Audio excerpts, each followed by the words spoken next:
Good morning विद्यार्थी मित्रो. आपल्या सर्वांचं इतिहास विभागाच्या वतीनं प्रथमतः आम्ही स्वागत करतो. आपण नुकतेच 12वीची परीक्षा देऊन पास झालेला आहात आणि सिनियर विभागाकडे आपण BA प्रवेश घेतलेला आहे.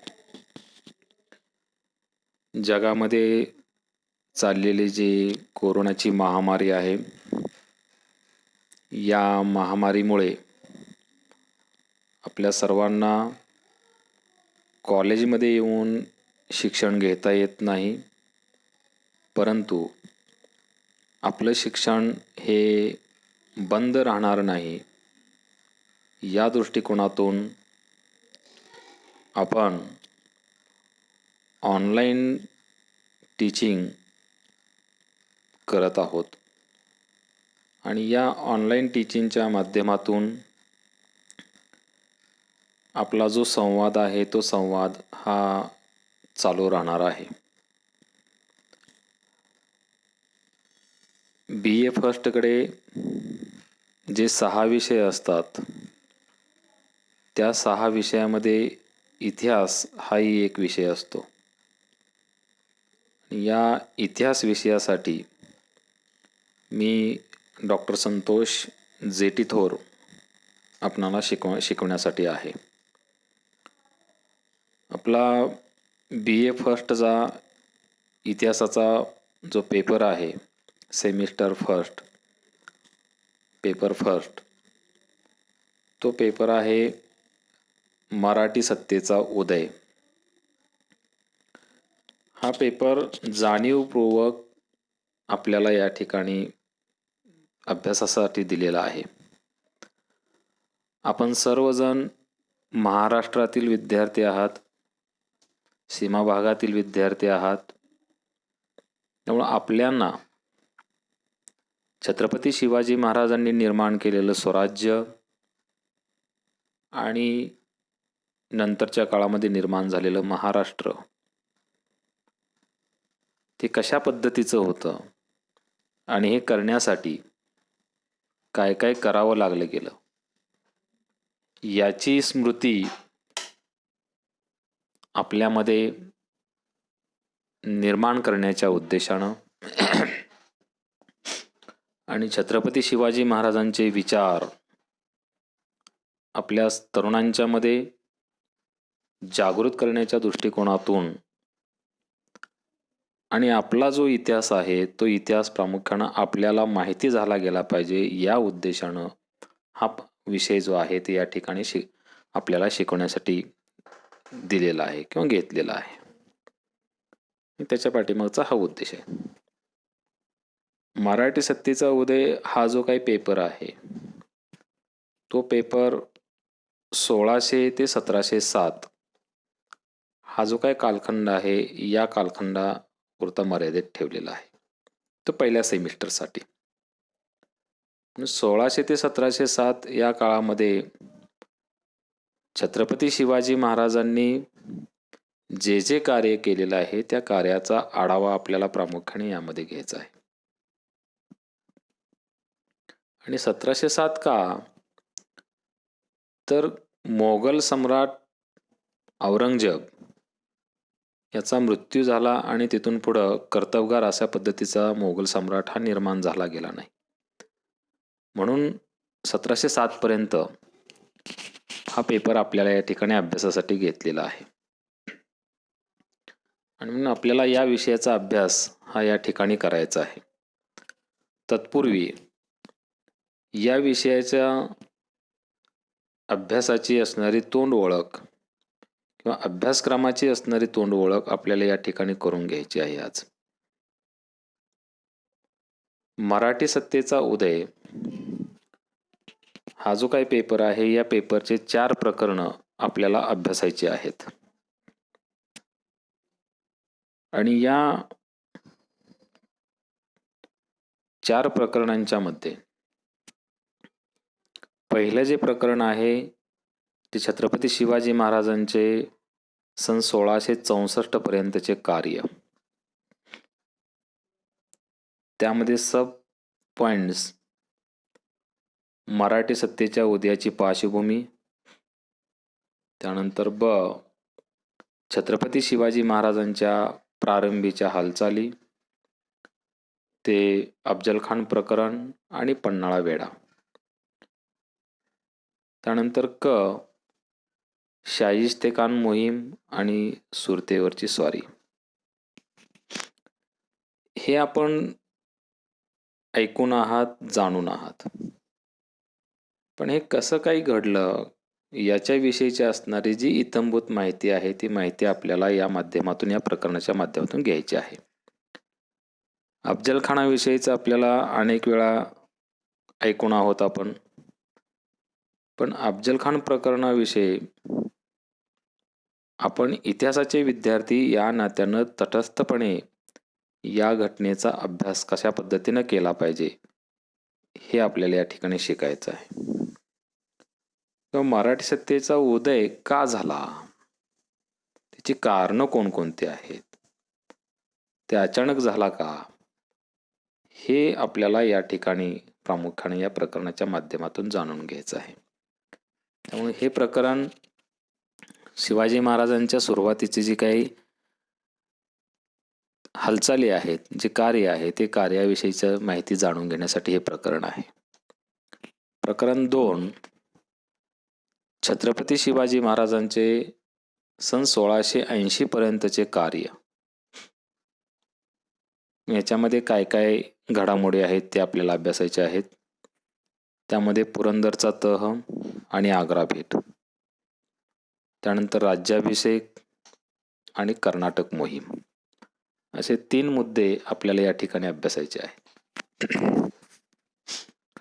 पुरंदरचा तह हा एकमेव तह आहे की ज्याच्यामुळं छत्रपती शिवाजी महाराजांना आपले जे महत्त्वाचे जे किल्ले आहेत ते किल्ले हे जयसिंगाला द्यावे लागले गेले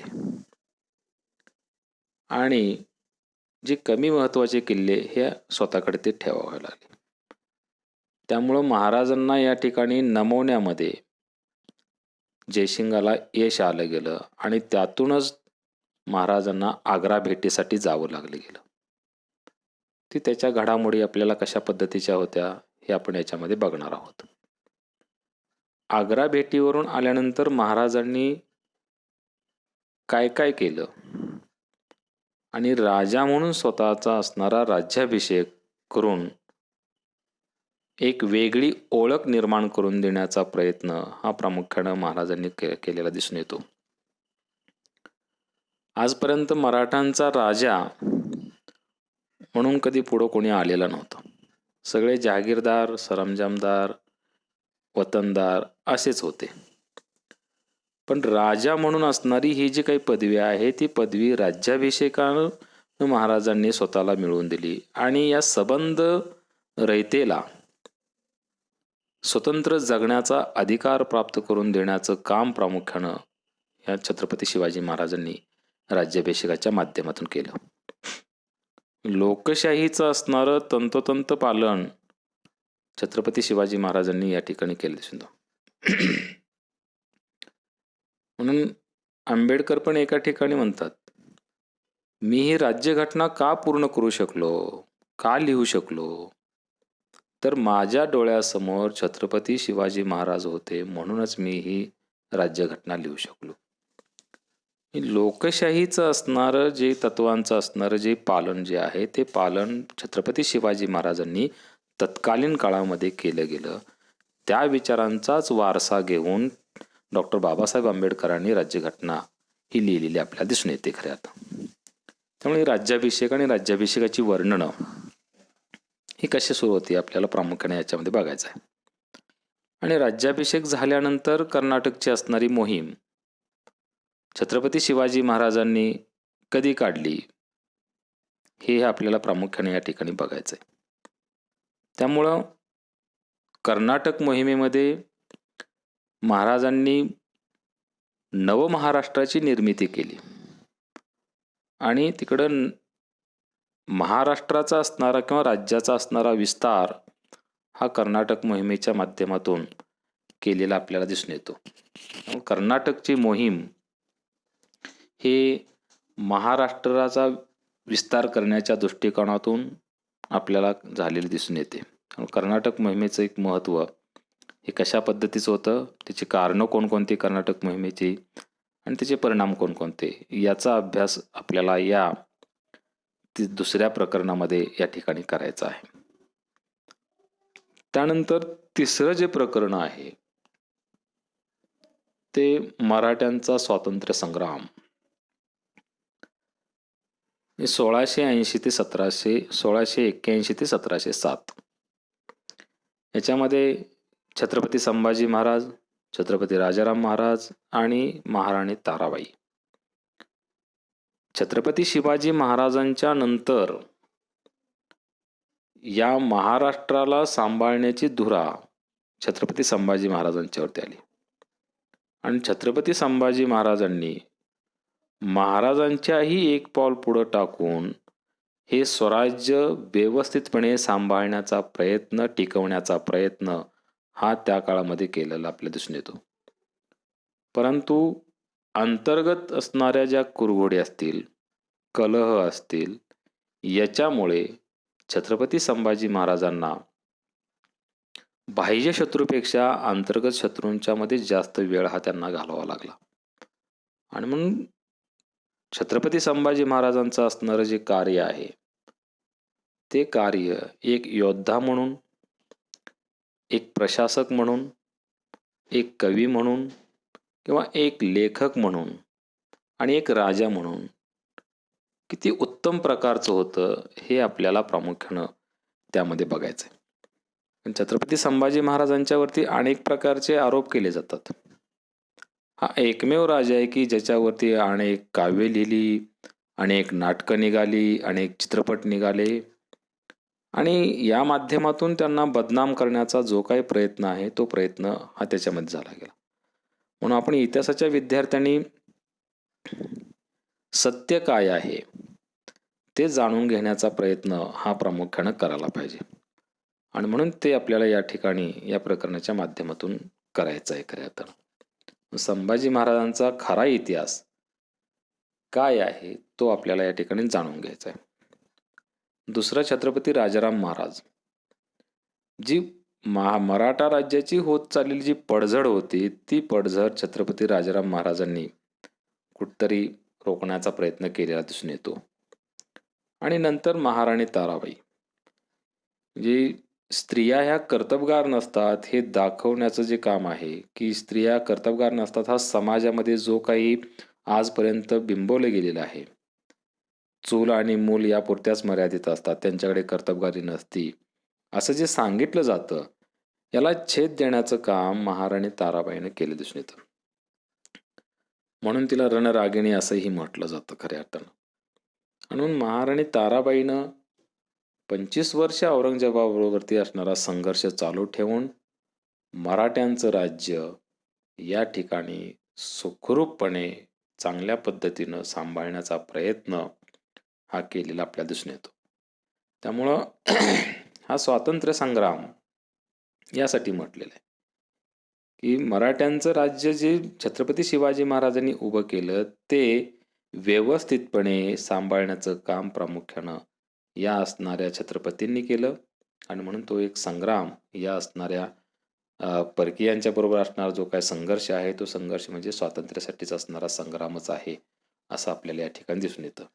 आणि हे तिसरं प्रकरण आपल्याला मराठ्यांचा जो स्वातंत्र्य संग्राम जो आहे तो आपल्याला या दृष्टिकोनातून अभ्यासायचा आहे. प्रकरण 4 की साधने. खऱ्या अर्थाने हे प्रकरण पहिल्यांदा पाहिजे होतं पण प्रकरण हे शेवटी दिलेलं आहे की जे हा जो काय आपण प्रकरण बाकीची बघितलेली आहेत ते कशाच्या आधारे आपण सांगणार आहोत, तर ही साधनं महत्वाची आहेत, ही पुरावे महत्वाचे आहेत आणि या पुराव्याच्या माध्यमातूनच आपण हे बोलू शकतो. तुम्ही बोलू शकता किंवा मी बोलू शकतो आणि म्हणून या साधनांचा अभ्यास करणं गरजेचं आहे. तर साधनं असंख्य आहेत, पण तुम्ही FYचे विद्यार्थी आहात म्हणून काही थोडकी साधनं तुमच्यापुढे मांडलेली आहेत. अशी असंख्य साधनं आहेत. पण भारतीय साधनामध्ये 2 साधनं आपल्याला घेतलेली आहेत. एक संस्कृतमधलं शिवभारत आणि मराठीमधलं असणारं आज्ञापत्र. हे 2 साधनं आपल्याला भारतीय साधनं म्हणून अभ्यासायची आहेत, की ज्याचा संबंध मराठा राज्याशी किंवा छत्रपती शिवाजी महाराजांशी आपल्याला आलेला दिसून येतो. त्यामुळे हे आपल्याला याच्यामध्ये अभ्यासायचं आहे. फारशी साधनं ही मुघल काळामध्ये लिहिली गेलेली आहेत. मोगल दरबारी लेखाने लिहिलेली आहेत. तर त्या साधनामधले 2 साधनं आपल्याला अभ्यासायचे आहेत. तारिक-ए-दिलकुशा, की ज्याचा लेखक आहे भीमचंद सक्सेना, आणि मुंतखब-उल-बाब. या 2 साधनांच्या माध्यमातून मराठ्यांचा आणि मोगलांचा संबंध कसा आला, मराठ्यांचं राज्य कसं होतं, छत्रपती शिवाजी महाराजांचं असणारं कर्तृत्व काय होतं, हे आपल्याला या साधनांच्या माध्यमातून अभ्यासायचं आहे. आणि तिसरं साधन जे आहे ते परकीय साधनामध्ये इंग्रजी आणि पोर्तुगीज साधनं. याने जे काही डॉक्युमेंट ठेवलेले आहेत, ते जो पत्रव्यवहार जो आहे, तो पत्रव्यवहार हा आपल्याला या साधनांच्या माध्यमातून अभ्यासात येतो. आणि त्या माध्यमातून तत्कालीन काळातल्या असणाऱ्या ज्या काही घडामोडी आहेत, त्या घडामोडींचा अभ्यास आपल्याला या माध्यमातून करता येतो. म्हणून हे जे काही तिसरं जे काही साधन आहे ते परकीय साधन आहे. ते परकीय साधनांच्या माध्यमातून आपल्याला तत्कालीन काळाचा इतिहास काय नेमका होता याविषयीची जाणीव सुद्धा आपल्या याच्यातून होते. तर अशा पद्धतीने ही 4 प्रकरणं या ठिकाणी अभ्यासायची आहेत आणि या माध्यमातून आपल्याला हा जो काय अभ्यास आहे तो प्रामुख्याने या ठिकाणी करायचा आहे. म्हणून ही 4 प्रकरणं अतिशय सोपी आहेत. आपल्याला चर्चा करताना अभ्यासताना आपल्याला ह्या सगळ्या गोष्टींची जाणीव येईलच. त्यामुळे ह्या 4 प्रकरणांचा अभ्यास आपल्याला या ठिकाणी करायचा आहे. आणि दुसरं महत्त्वाचं म्हणजे हा जो काय पेपर आहे त्या पेपरचं प्रश्नपत्रिकेचं जर स्वरूप आपण बघितलं गेलं तर आपल्याला दिसेल की हा पेपर 50 मार्काचा पेपर आहे. म्हणजे हे तुम्ही 12वीला जो अभ्यास केलेला आहे त्याच्यापेक्षाही ते कमी आहे खऱ्या अर्थानं. 50 मार्काच्या पेपरमध्ये 4 प्रकरणं आणि 4 प्रकरणामध्ये तुम्हाला तो अभ्यास करायचा आहे. 4 प्रकरणं जे आहेत त्या 4 प्रकरणांच्या मध्ये तुम्हाला ह्या सगळ्या गोष्टी बघायच्या आहेत. त्यामध्ये 5 मार्काचे ऑब्जेक्टिव्ह टाईप क्वेश्चन असणार आहेत. वस्तुनिष्ठ प्रश्न, रिकाम्या जागा भरा. हे काय असणार आहेत 5 मार्कात. त्यानंतर एका वाक्यात उत्तरे द्या, हे 5 मार्कामध्ये असणार आहेत. हे झाली 10 मार्क. त्यानंतर शॉर्ट नोट्स 6 पैकी 4 लिहायचे आहेत. ते आहेत 5 मार्काला. एक आहे जे 20 मार्क, 4 पंचे 20. आणि मोठे प्रश्न जे आहेत ते 10-10 मार्काचे 2 आहेत. तिसरा प्रश्न 10 मार्काचा आहे, त्याला ऑर असणार आहे. चौथा प्रश्न 10 मार्काचा असणार आहे, त्याला ऑर असणार आहे. ही प्रकरणं 4 आहेत आणि प्रश्न तुम्हाला या ठिकाणी जे विचारले जाणार आहेत ते मुख्य म्हणजे लिहायचे आहेत ते 2च लिहायचे आहेत. 2 ऑर असणार आहेत. म्हणजे तुम्ही 3 प्रकरणाचा चांगला अभ्यास केला तर सहजपणे चांगल्या पद्धतीनं मार्क या ठिकाणी पाडू शकता. त्यामुळं हे जे काही पेपरची रचना जी आहे ती रचना आपल्याला प्रामुख्याने या ठिकाणी या स्वरूपाची दिसेल. 50 मार्काचा पेपर तुम्हाला 18 मार्काला या ठिकाणी पास व्हायचं आहे आणि पास होण्यासाठी फारसं काही अवघड नाही. त्यामुळं विद्यार्थी मित्रांनो, आपण आज या ठिकाणी सिलॅबसची चर्चा केलेली आहे आणि या विषयाच्या प्रश्नपत्रिकेचं स्वरूप या ठिकाणी आपण समजावून घेतलेलं आहे. मला आशा आहे की आपण सर्वजण याकडे अतिशय चांगल्या पद्धतीनं लक्ष द्याल आणि या सगळ्या गोष्टी व्यवस्थितपणे कराल. घरी राहा, व्यवस्थित राहा आणि सुरक्षित राहा. धन्यवाद.